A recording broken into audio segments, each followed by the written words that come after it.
Tadi sebagai Jampisus baru dan mengkonfirmasi Mas apakah ini langsung Pak Prabowo sudah menerima usulan tersebut, Mas Pras?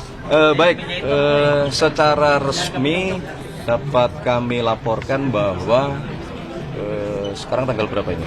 15 ya, sekarang tanggal 15. Jadi per kemarin hari Selasa tanggal 14 Jaksa Agung telah secara resmi mengirimkan surat kepada Bapak Presiden untuk mengajukan usulan nama pengganti pejabat Jaksa Agung Muda Tindak Pidana Khusus yang beberapa waktu yang lalu mengajukan pengunduran diri. Aku tanya hafal suaranya ini.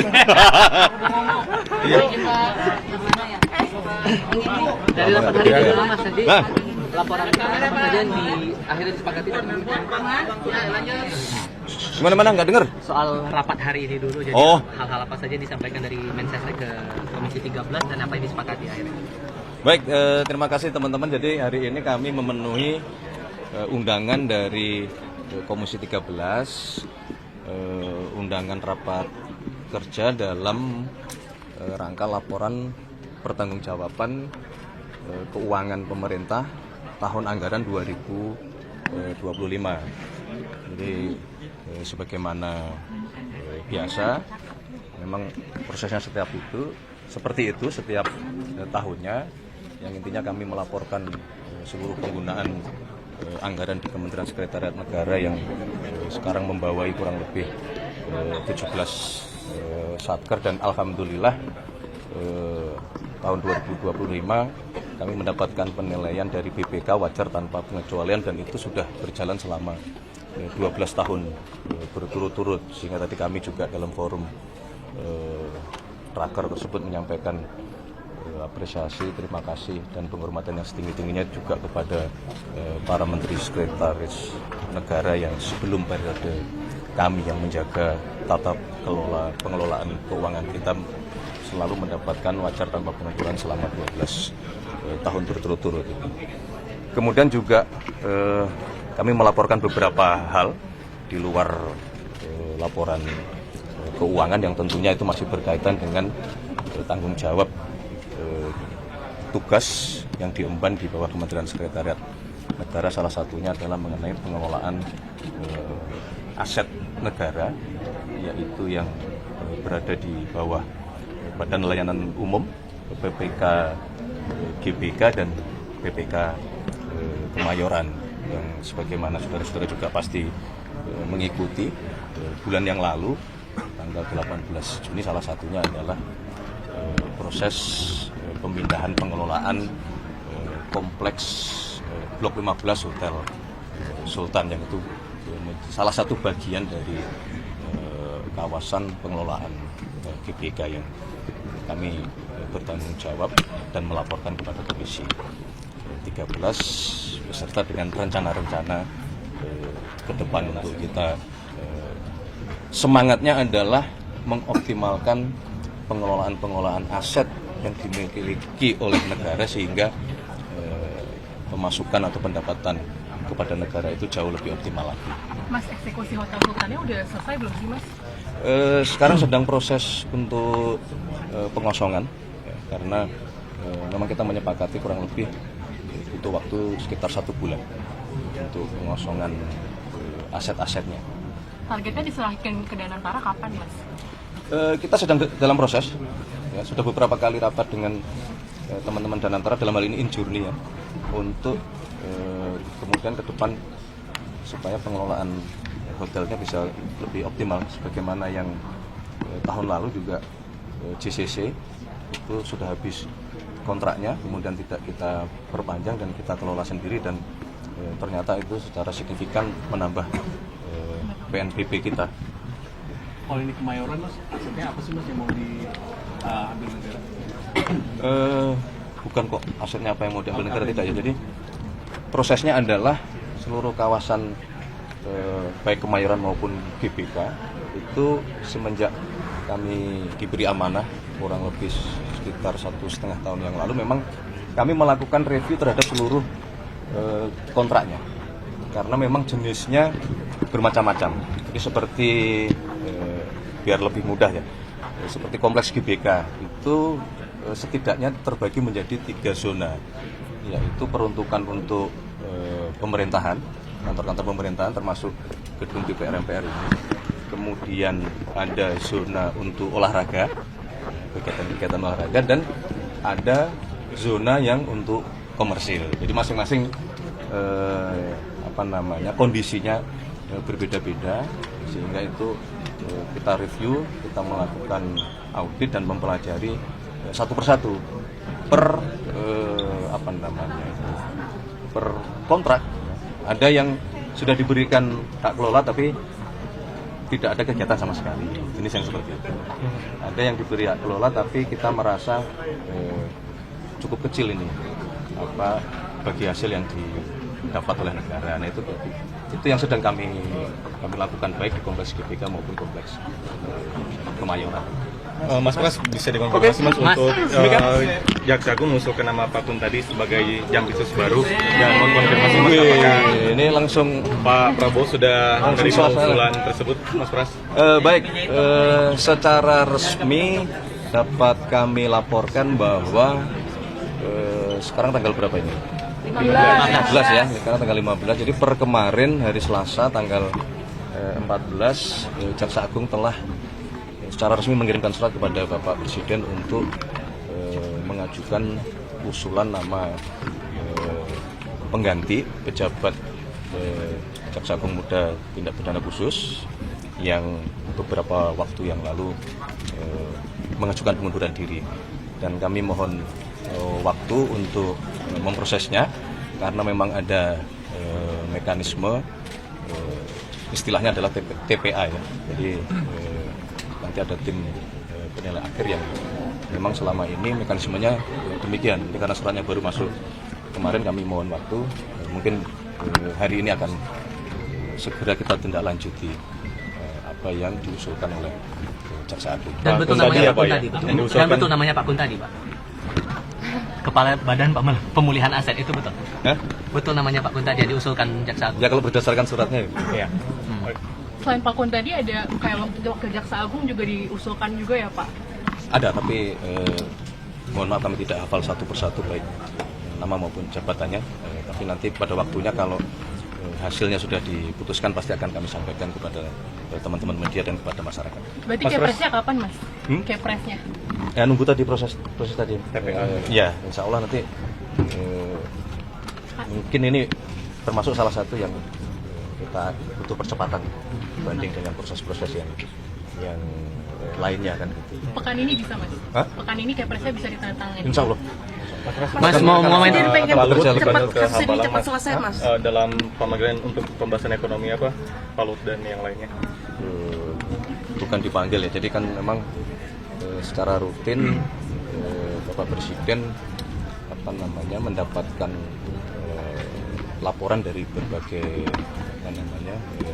pihak yang secara rutin, salah satunya adalah dari Dewan Ekonomi Nasional. Jadi memang secara rutin beliau Pak Luhut sering minta waktu untuk menyampaikan hasil kajian-kajian dari Dewan Ekonomi Nasional, dan menurut saya kemarin sangat produktif, hampir kurang lebih 3 jam Dewan Ekonomi Nasional memberikan paparan mengenai kondisi ekonomi kita yang sehari sebelumnya, sebagaimana yang saudara-saudara juga monitor, Bapak Presiden memimpin ratas khusus ekonomi yang dihadiri cukup banyak oleh menteri-menteri yang berkenaan dengan masalah ekonomi, karena tentu dengan dinamika di Timur Tengah yang kembali menghangat, itu kita perlu mengantisipasi beberapa hal, terutama untuk satu, menjaga masalah fiskal kita, manakala menghangatnya dinamika itu misalnya akan berpengaruh kembali terhadap harga minyak, meskipun dapat kami sampaikan bahwa tidak perlu ada yang dikhawatirkan. Sekali lagi berkenaan dengan suplai minyak kita aman, meskipun dinamika di Timur Tengah maupun di Selat Hormuz itu kembali menguat.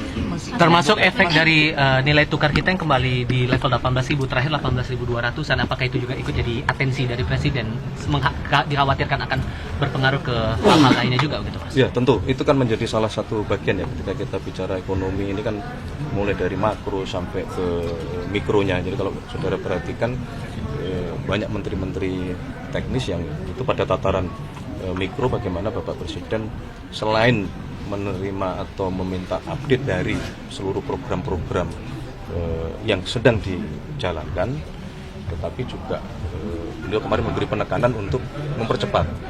Salah satu antisipasinya adalah menjaga makro, macam-macam teknisnya, menjaga mikronya juga macam-macam. Salah satunya adalah ekonomi real harus didorong, yang itu menjadi program pemerintah, misalnya mengenai pembangunan kampung nelayan itu diminta untuk dipercepat karena itu bagian juga dari menjaga ekonomi kita terus bergerak kan. Termasuk BBM kemarin Soal kasusnya Bu Diksus katanya menaikkan biaya haji 2027. Belum mengenai biaya haji belum, karena kan baru proses awal ya yang dipimpin oleh Menteri Haji untuk sesegera menghitung berapa sesungguhnya biaya haji untuk tahun 2027. Namun kan tentu evaluasi pelaksanaan haji tahun 2026 tidak hanya berkaitan dengan besaran nilai biaya haji tahun 2027, karena juga itu berkaitan. Jadi manajemen pengelolaan haji akan menentukan juga nanti di ujung berapa besarnya nilai biaya haji bagi jemaah kita. Itu ada apa untuk menaikkan juga? Ada kenaikan juga infonya? Ya belum, ya masih dihitung karena itu kan menjadi tidak bisa berdiri sendiri, Mas. Jadi misalnya proses haji jemaah kita itu kan berada di secara total ya, itu kan 40 sampai 41 hari. Nah, kalau kemudian kita berhasil menurunkan masa tinggal selama di Arab Saudi, itu kan tentu akan berpengaruh terhadap ongkos hajinya gitu. Jadi kalau kemarin yang sudah muncul itu kan dalam kondisi atau asumsi tidak terjadi perubahan. Misalnya penambahan flight kita berharap itu akan menurunkan masa tinggal. Nah, kalau masa tinggalnya berkurang, logikanya kan biaya hajinya mungkin bisa dihitung untuk bisa dikurangi atau diturunkan. Kira-kira begitu. Mas, ada pandangan untuk kasus Febri ini lebih dialihkan saja kepada KPK untuk menjaga independensi jaksa, karena dikhawatirkan kalau jaksa yang megang sementara yang jadi berkasus itu mantan pejabat jaksa akan berpengaruh kepada independensi jaksa mengusut kasus, Mas. Gimana kalau yang KPK penting menurut pendapat saya adalah kita semua sekali lagi ya, sebagaimana yang sudah berulang kali saya sampaikan bahwa mari kita menghormati seluruh proses hukum dan berkenaan dengan masalah tindak pidana korupsi. Berulang kali juga Bapak Presiden selaku kepala negara maupun kepala pemerintahan mengingatkan kepada kita semua, terutama jajaran pemerintahan untuk memperbaiki diri, ya, menghilangkan praktek-praktek yang tadi kami sebutkan. Mungkin semangatnya adalah itu. Mas, kemarin Pak Prabowo kan bilang TNI dan Polri butuh berdiam baik.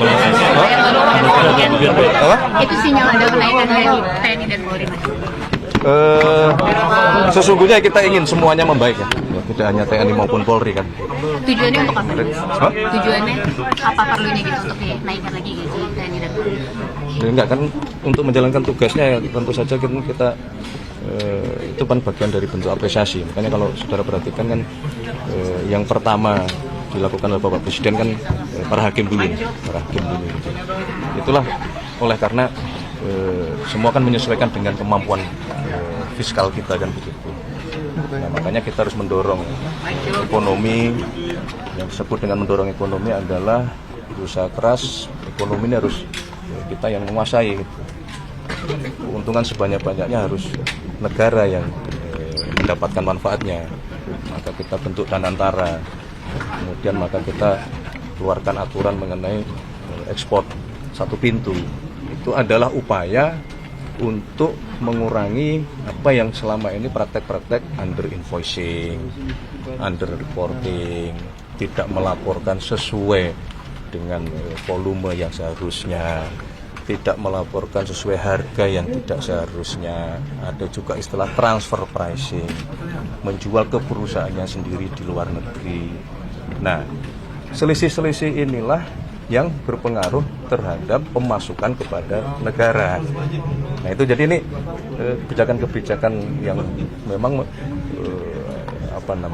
terintegrasi ya, artinya tidak berdiri sendiri, semua saling berkaitan.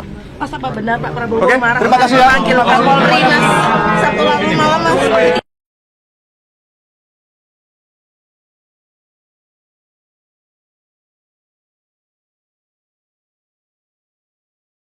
Subscribe, share, like, and comment. Subscribe, share, like, and comment. Subscribe, share, like, and comment. Subscribe, share, like, and comment. Subscribe, share, like, and comment.